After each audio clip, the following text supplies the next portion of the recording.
My Uncle Mike passed away exactly 6 years ago in January. I flew back to Texas for the wake.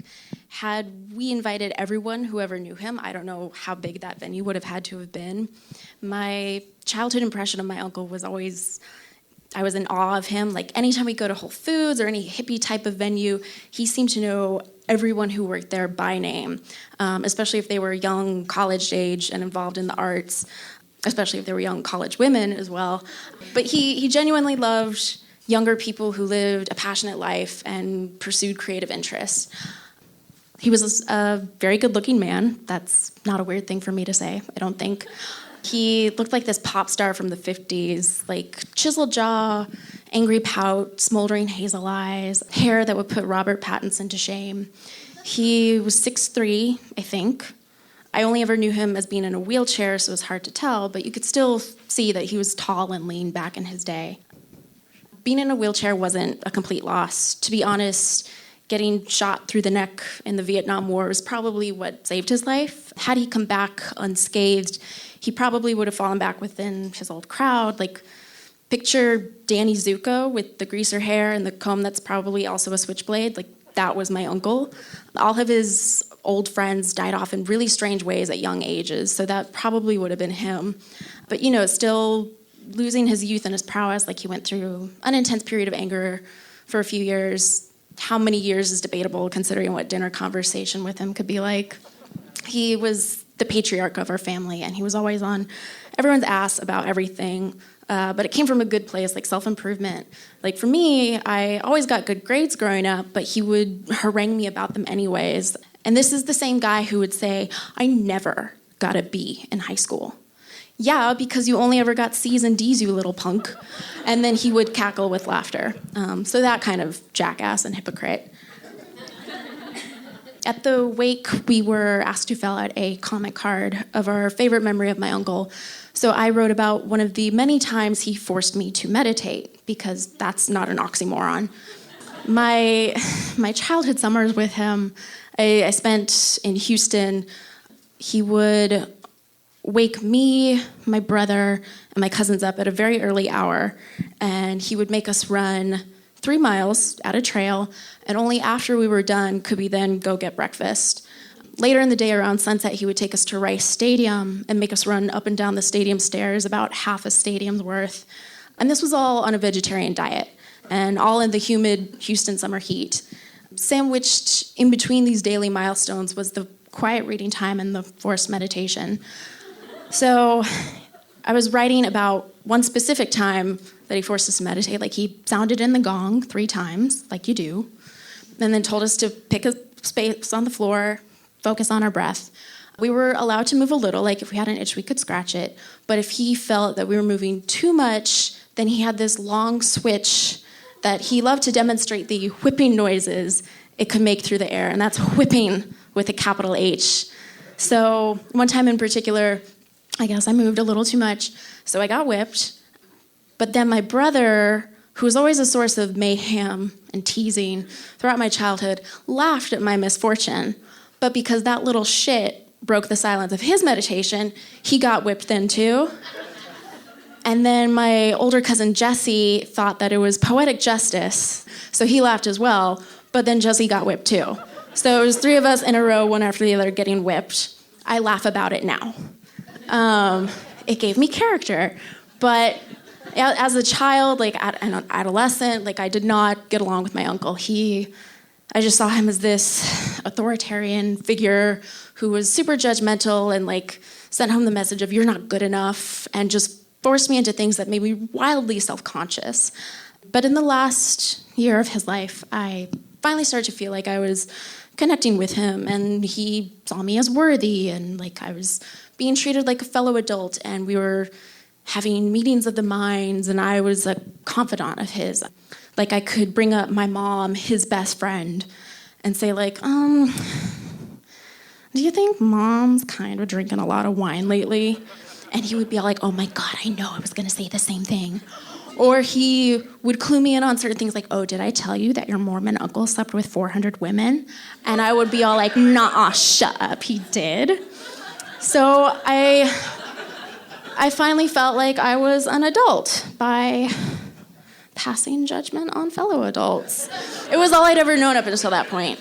And more importantly, it meant that the heat and the microscope was finally off of me for once, and that these shiny adults didn't really have much of a leg to stand on anymore.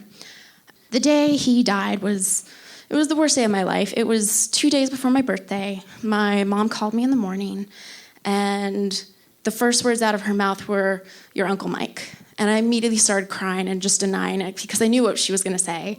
And the next words were, "He used a gun." Now, I think she meant this to be comforting, it was quick, but it just felt like an extra punch to the gut. Now, I'd known since I was 8 years old that the way my uncle would leave this earth would be by suicide. His mother and grandmother were rotting away in a nursing home, and the way he would talk about spirituality and wanting his body to decompose back into the ecosystem, it just sort of clicked in my 8-year-old head, oh, this person will commit suicide one day. Okay, that makes sense for him. It's complicated why he did it, what led up to it. It was he botched a form of meditation, and that led to a psychotic break. There were other health factors as well, and there are other reasons why he chose that particular day out of all days, but I guess he just had a string of lucid days and wanted to go out while he was still capable. So yeah, worst day of my life, missed him greatly. But then the last few years, old memories have just popped back into my head, and I find myself questioning a lot, and I'm just really actually upset and angry. I remember being 8 years old, and I told him, I'm not going to have a religion anymore, which I thought was revolutionary, and no one had ever thought to do this before. And I thought, well, if anyone would understand, it'd be my Buddhist uncle. But instead, he yelled at me, and he said, that's a terrible thing not to have a religion. So that scared me back into being Christian for another 3 years. And I confronted him about this when I was 15, because it popped back into my head then, and he just denied it. Well, I don't think I would ever say something dismissive like that. I gave some shoddy excuse, and so remembering it again, I want to bring it up again, but I can't. And then another thing that popped into my head just a couple years back, long after he'd been gone, was he had a strong moral compass, and he always challenged ours. I've known about Bill Cosby for 10 years because my uncle told me about it. He did his research, followed his sources, and I think he told me about Bill Cosby as an example of the evils of men and power and money. But then, 2 years ago, I remembered, pretty sure, the same visit he told me about Bill Cosby, he also told me about when he was 20 or so, and he went down to Mexico and slept with prostitutes. And then he offered up, they were likely trafficked. But, me and my buddies had a good time, and the girls were smiling. Granted, they were probably forced to do that, or else they get electrocuted later. All of that is disgusting and deplorable. He fed a black market. But then, more than just the act itself, it's 40 years after the fact, and he's chuckling about it. And I was 19 at the time, so I lacked the vocabulary to put it into words how horrible that is, and this is an authority figure. I can't chastise him because then he'll just turn it around on me. But it popped back into my head a few years ago, and I'm just really angry, and I kind of find myself thinking I'm glad that he's gone, and I don't really know how to process that. He was just this icon of ethics and morality, and always had a philosophical example for everything, or a personal anecdote, a story that could put everything in perspective and answer all my questions. The favorite kind of stories he would tell me when I was growing up were Zen koans. A koan is a question or a statement that's meant to provoke the great doubt. And one of my favorite ones that he told were 2 monks were walking alongside a creek that had flooded, and there was a woman on the other side dressed in very fine robes, and she was wailing because she couldn't get across. And so one monk waded through, picked her up, carried her back, put her down, kept walking. And the second monk followed, but he was just in shock. Monks aren't supposed to touch women. They've taken a sacred oath. So they walk for about 10 minutes, and finally the second monk, he can't contain himself anymore. And he said, how could you do that back there? You touched a woman that's so wrong. I can't believe you did that. And the first monk said, I put her down a mile ago. You've been carrying her this whole time.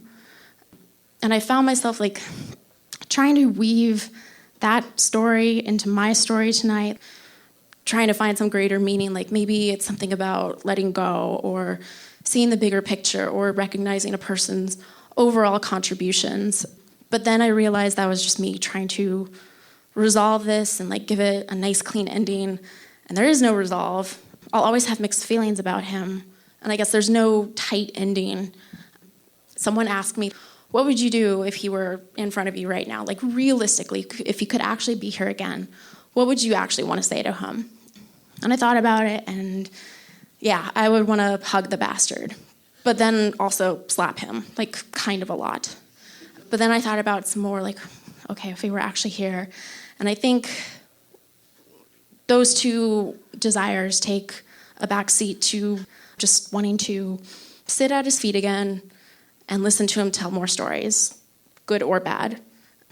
Because when an old person dies, when a man like him dies, it's like a library burned down.